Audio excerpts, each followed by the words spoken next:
Welcome to Off Topic with Tim and Mat, our scrappy, pugnacious little sports podcast where we always go off topic. Okay, had a bit of a hiatus for summer.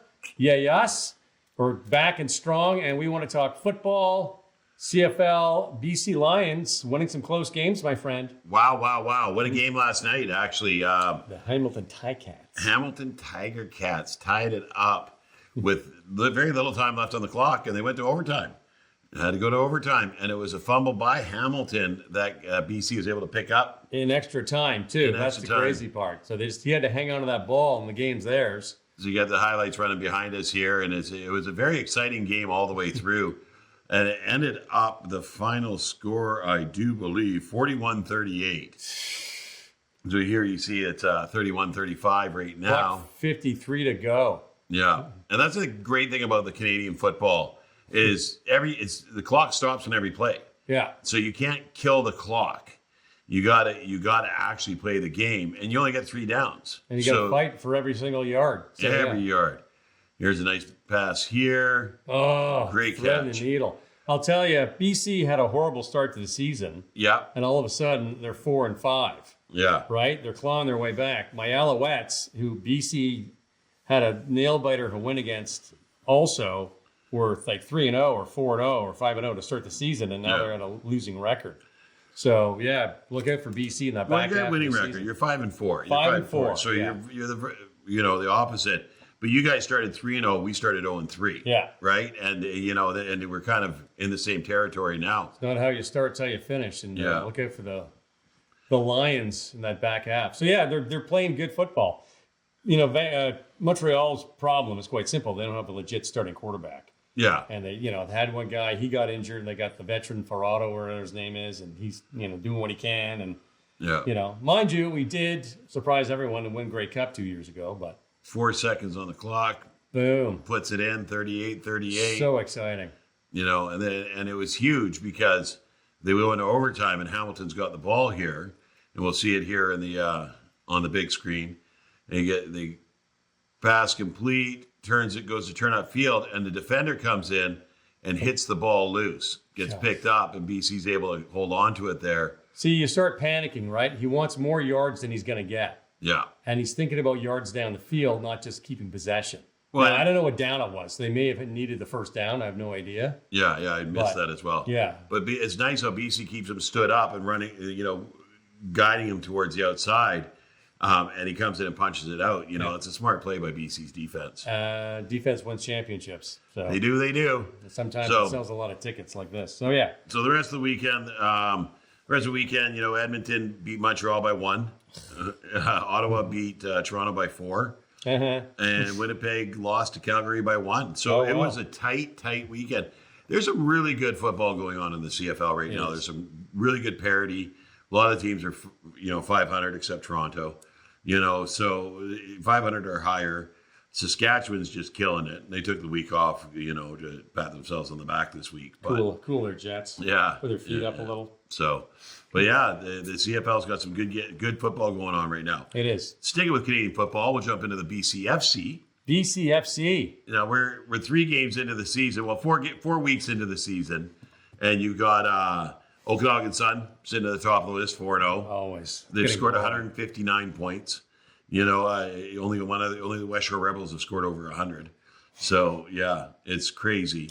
Okanagan, when I first got into about a little over 10 years ago, started going to Husker games. They were just the team that you could not beat. And it's like they took a little bit of time off and said, "Oh, hey, we haven't won in a while. Let's start winning again." And they're just killing it. It's just like, oh. Well, Langley came on really strong there. Very good team. Langley had some great teams. West Shore came on really strong. VI had a great year in there. And Okanagan was like, hey, let's get back to what we do right. And then the Huskers and the Broncos are in the cellar. And it's like, what's old is new again. Yeah.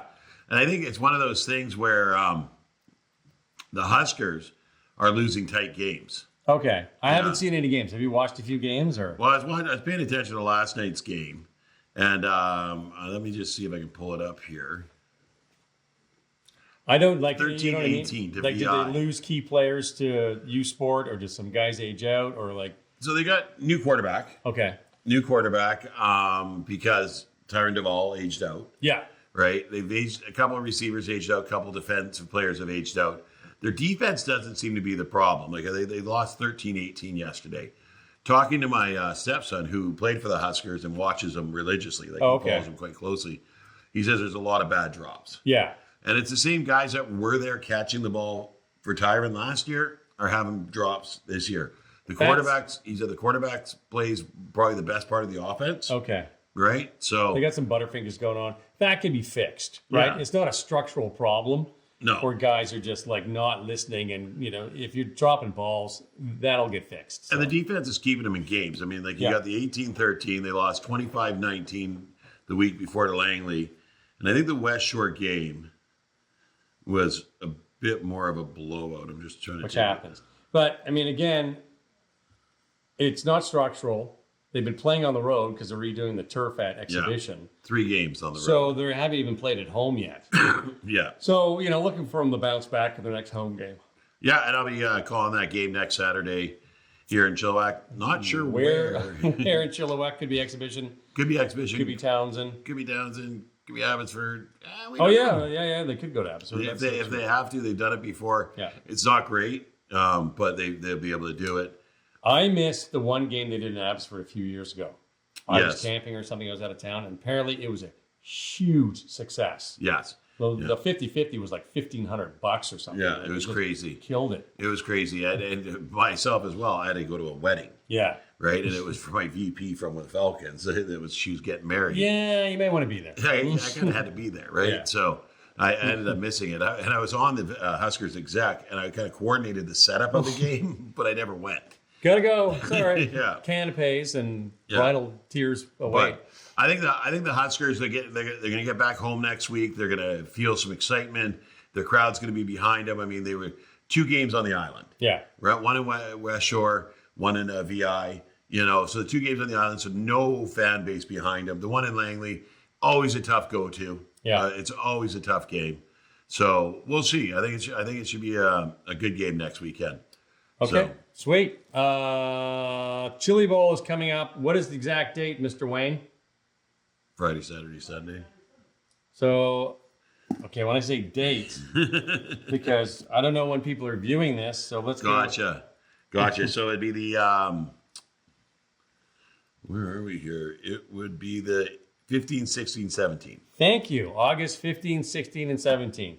The largest community football tournament in British Columbia. Yes. It is a lot of fun. That Friday night is my favorite. It is my absolute favorite because score doesn't matter and the teams are just kind of working out bugs and all this kind of stuff.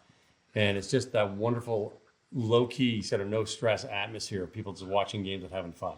So in community football, second weekend of June is the flag football tournament. Yes. Typically, tackle practices start the following week. Yes. Right. Some clubs do it the week before, but the flag takes up most of the players there, so you don't get a good start. So you start mid-June. The tournaments start beginning of August. So we had a tournament this weekend. Was Knights of the Round Table in Maple Ridge. Round Table. Where the kids actually get field time. Yeah. And there's referees, there's clocks, there's whistles. Yeah. It's games, right? And then you go to ChilliBowl next week, which really kind of gauges where you're looking at. And you try and find another one towards the end of August. With the split between the VCFL and the VMFL, I don't know how possible that is anymore. Yeah. But it is what it is. So they go in there and they play. Yeah. Right? And the clock runs. They're starting using half the field. Yep. And you get 3 tries. I think that's still the thing, Dwayne. You get 3 plays, turn around 3 plays. No? Oh. Or they change it. Anyway. But they split the field in half though, right? No? So they use the whole field? Okay. Full field. I it was the 6 men, Adam, used a half field. Right. No, but for a while, we were experimenting with in ChilliBowl, you use half the field. So you do 3 downs, 3, and if you get your first down, you keep going. Yeah. Otherwise, you go back. You just turn around, go back. So you have 2 games going at the same time. Right. For ChilliBowl with the clock running, Yeah. just to eat up time and get the plays in and get enough Yeah. But it depends on how many teams you have on that Friday. Yeah. So, but obviously, according to Grand Poobah over there, they're not doing it. So, no big deal. I know a lot of the jamborees for high school football do it that way. Yeah. And you go 10 plays on offense, 10 plays on defense. Right. And you just get the 10 plays and you sort of work out, will this play work? Yeah. Let's get the kids going on that one play. Yeah, exactly. It's just, it's preseason. You don't they have a score, but you don't keep the score, right? You're right. You're looking at individuals. You're looking at how the play structures, how the kids are getting what you're asking to do. Yeah. That kind of stuff. Well, you want the players to be competitive and want to have a score. But as a coach, you're really more worried about, did that play work or did it not work, right? What worked about it? What didn't work? What do we got to work on? You can do really well in preseason and then not win a single game in the regular season. I've legitimately learned on my own. Speaking of preseason, we got the NFL preseason happening. Big games coming out? There's been some really good games, actually. So you've seen some good starts to some of the rookies. Cam Ward, the number one pick overall, threw a touchdown yesterday, a couple 80, 90 yards. He's going to be legit. He's looking good. He's looking very good. Cam Ward. Now, I don't follow a lot of college football, and I can only sort of watch what's on TV. I don't have a legit team, right? So I didn't really know much about him, other than he was going to go first overall. And after he gets drafted, that's when I start paying attention. Right. So someone posts an editorial on him. Some kids come out there and they're really blinged out. They get the grills. They're showmen. He walks out there. He's got a nice suit on, single chain. He's with his mom and dad. Politely shakes the commissioner's hand. What's that? Goodell. Roger Goodell's hand. Puts the hat on. Thank you very much. Goes and sits down. He came out of high school. And he was like a Buffalo Bills Josh Allen. Yeah. Couldn't get arrested. Went to some obscure private university that if you Google the name, I can't even remember what it's called. In Texas. Yeah. It's a weird sounding Cam Ward? Yeah. Google it first. Did really well. Somebody gave him a sniff. He took it, played there for I think a season, and then went to Washington. Was doing really well at Washington, and then Florida needed a quarterback and just said, look, we'll NIL you and we'll up your draft potential 1,000%. Yeah. And sure enough, he went first overall. He's been showing up in the weight room at 4:30 in the morning. Yep. All season long. Yep. And all of a sudden, all the players start going there, and they just want to be around him. They're not worried about being shown up by this young kid. They just like him, and they want to be around him, and they want to work with him. And somebody asked him, they were the presser, he goes, okay, help us out. Why 4:30 in the morning? Because my dad has worked his whole life going to a job starting at 4:30 in the morning he didn't even like. If I can't do that, I shouldn't be playing football. Yep. That is a grounded, focused young man. That is not some hotshot flash in the pan. He did 4 full years of college. He really got his reps in. And now I'm really, really excited for Cam Ward. And Incarnate Word Cardinals. Incarnate Word. What? It's a private university. I believe it's in Texas. Yeah. And he went to Washington State. Oh, he played for the Cougars. Okay, that's fair enough. And then off the Hurricanes. And wow. He's really, really showing a lot of maturity. And I'm very, very excited for his season. It's Tennessee, right, that he went to? Yeah. The Titans.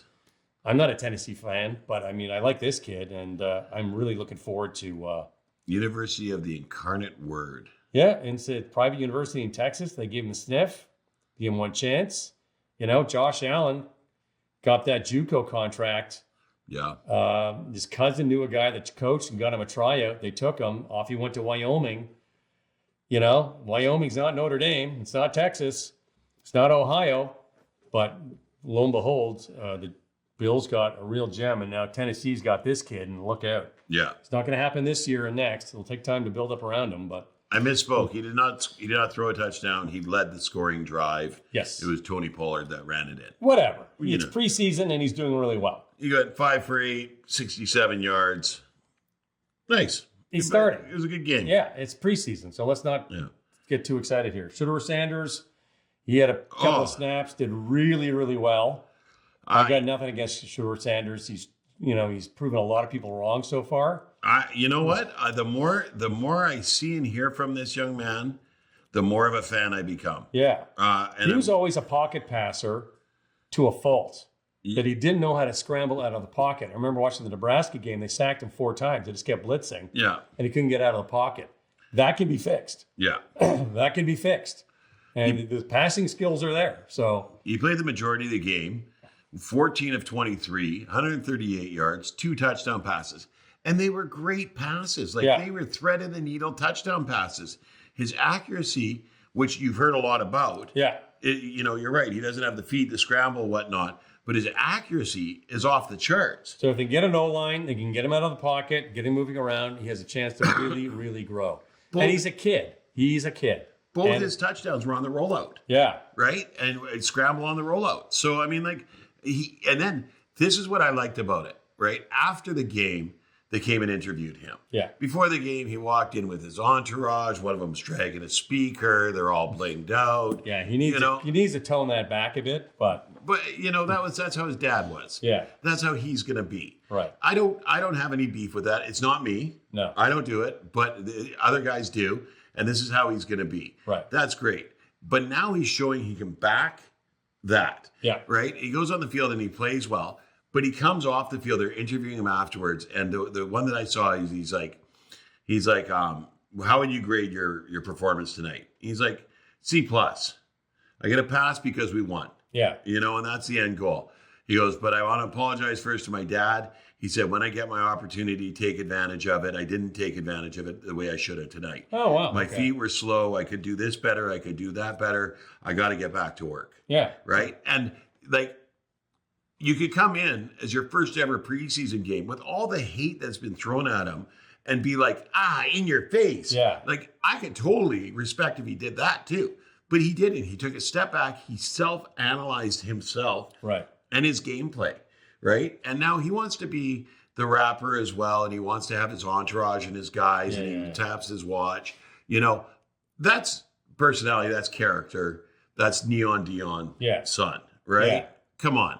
But a lot of players do it. But when you step on the football field and you're all business, and you step off the football field and you give an honest assessment like that, that's beautiful, good. Man. It is. Part of the only real legit knock that I accepted about him at the draft is that they didn't hire an agent. He should have had an agent, and sort of the agent could have coached him up and got him better through the interviews and get him drafted a little bit higher. My only knock about Dion, and as flashy as he was, he's in the Hall of Fame. He was a brilliant 2-sport athlete. He's done great things at Colorado. Is that he's a little too obsessed with the Dion Prime brand rather than, maybe leaving that aside and looking at more of the football kind of business side of things. He's a little too obsessed with the brand and the kids buying the brand thing a bit too much. Don't worry about the brand. The brand will come. Let's just get you, where you need to be as an athlete. But like you said, he might have the show, but once once that ball gets snapped, he's all business and he comes off and he's like, I could have done better. Yeah, so, 100%. Yeah. So. One of the things, there was a quote I saw. It was Dion Sanders, and they said, "Oh, you excited to watch your son play this weekend?" He goes, "I'm excited to watch all my kids play." Yeah. He goes, I got Shadur tonight. I got Shiloh tomorrow. I've got Travis. I've got this guy. I've got this guy. All these guys that played for him at Colorado followed him from Jacksonville. No, where did they come from? Jacksonville State. Jackson State. Yeah. All the guys that came with him over to Colorado, all the guys he grabbed at Colorado that graduated, got drafted. He's rooting for all of them, right? And he's looking at how he can make these guys successful. Dion's always been a bit too flashy for my liking. Yeah. But you got to respect the guy that invests his time and sticks with these kids. Well, there's substance below the flash. Yes, that's it. It's not all flash. You see the flash, but there's a lot going on behind that. Yeah. That's very grounded. Yeah. The guy just came through cancer surgery or whatever. Yeah. He just beat cancer. He's in remission. I think it's bladder cancer or something like that. I think I sent you a video where he was talking to the kids about it. You want to be noticed, but you got to do something. You just can't be. Yeah. So Shadur is great. So I'm happy for him. I wasn't crazy about him in college. His career wasn't great on an okay team, and a lot of that success of the team was probably more Travis Hunter than him. But I'm not knocking some 22-year-old kid. I mean, come on, man. Perception's everything. Yeah. Perception's everything. And people take a negative perception to somebody who thumps their own chest. And Dion has his whole career. Yeah. So he's always gotten the negative. He's always excelled at everything he's done. Yeah. So he goes into this program. Shedeur goes into the Colorado program. His dad's the coach. Well, your dad's the coach. That's why you get the quarterback position. Yeah. But he does well. He doesn't great. He does good. He was fine. He was fine. solid. Yeah. Very precise passer. Yeah. Right. Not great footwork. There's knocks on him. There's knocks on all of them. Well, it wasn't a complete team. There's a lot of missing on the team. Exactly. And sort of, the big knock in the transfer portal, he didn't get the guys, the bread and butter guys. He didn't get to beef up his O-line. He didn't bunch up his defense. He went with position players. Yeah.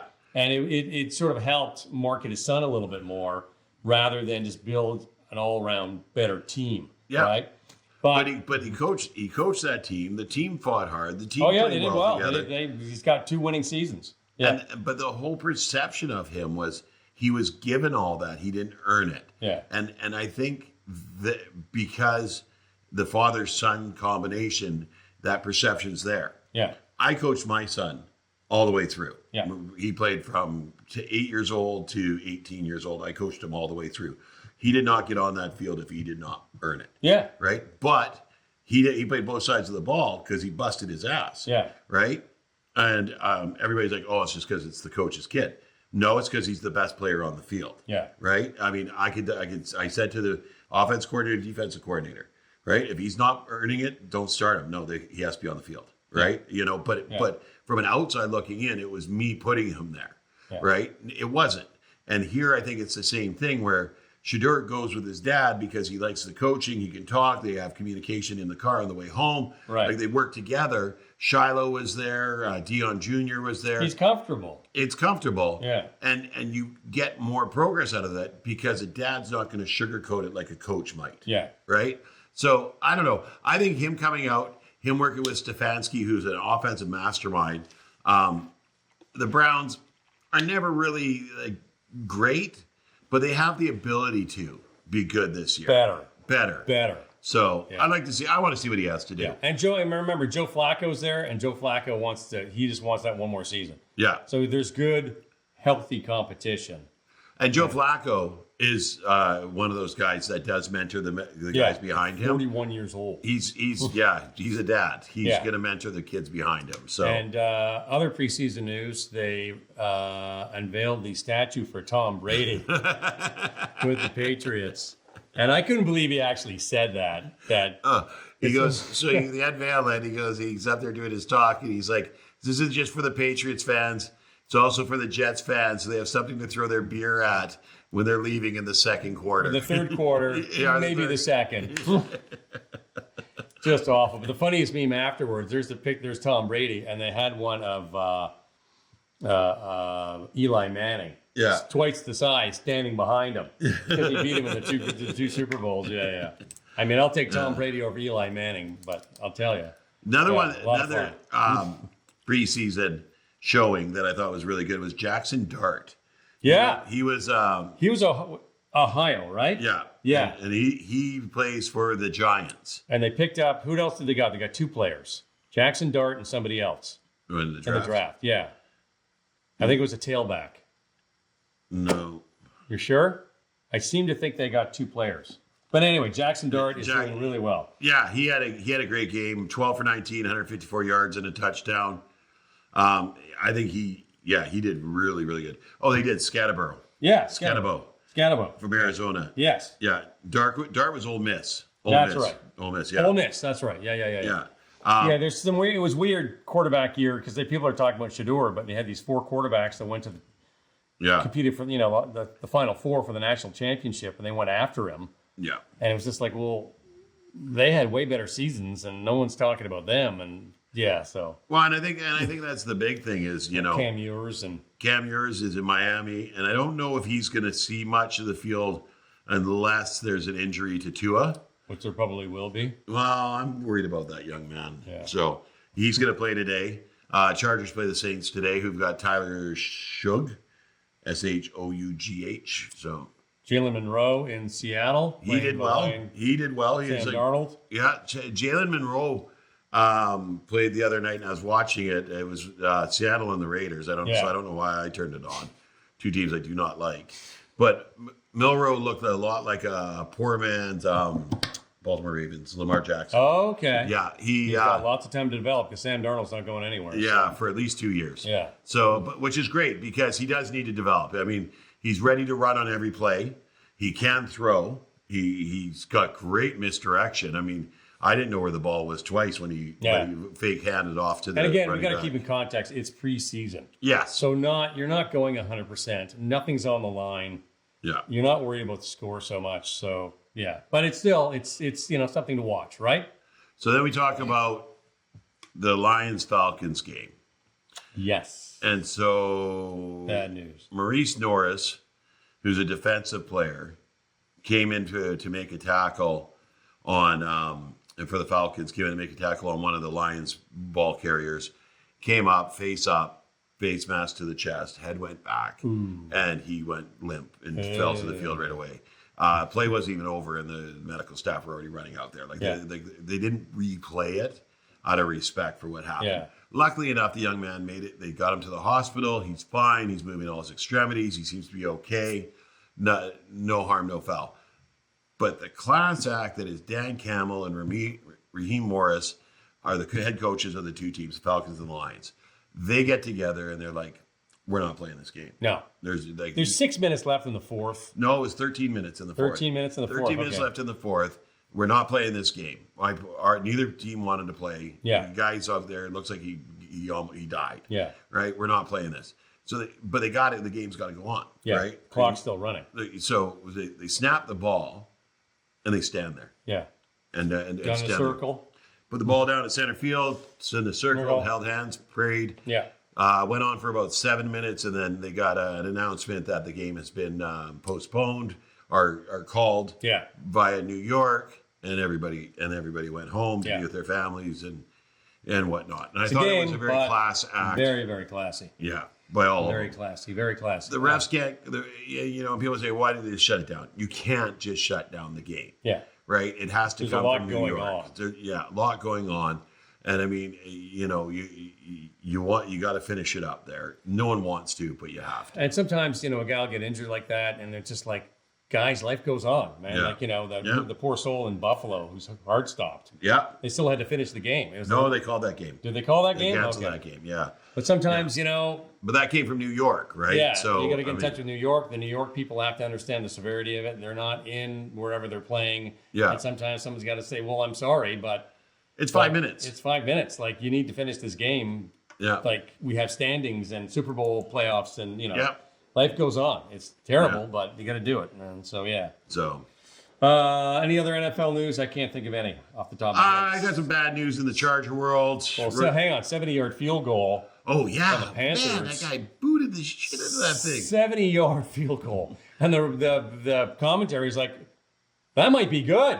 That might go through. Oh, my gosh, he did it. Like 70 yards off the foot. Cam Little nails would-be 70-yard field goal. It's crazy. I mean, it was just nuts. I mean, and this kid, was he 2024? So second-year player.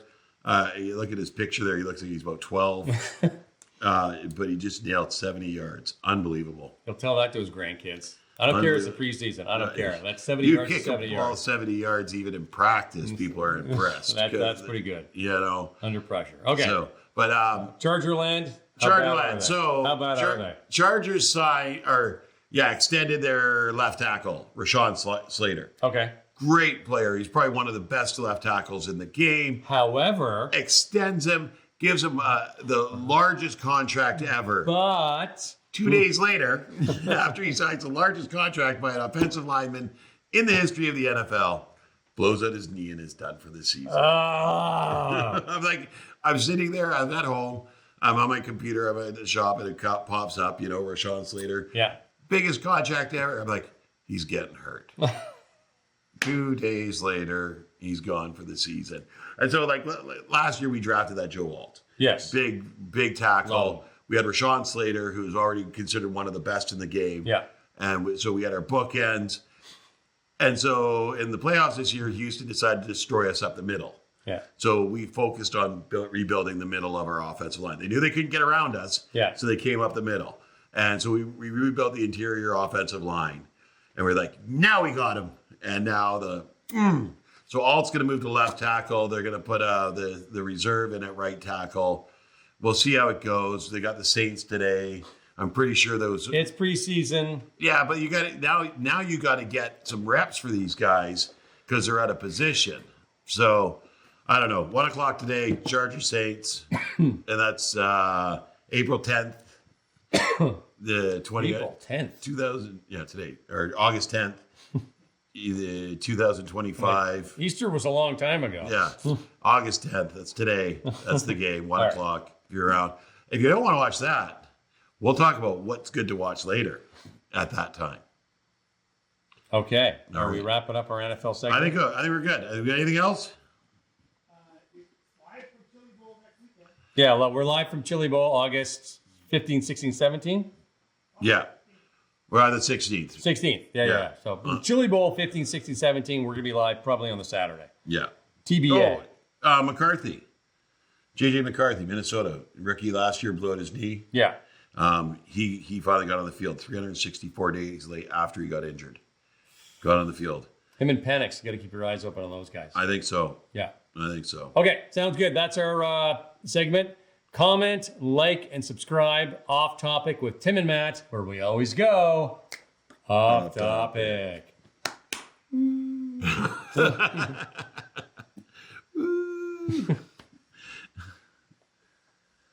Cheers, squad.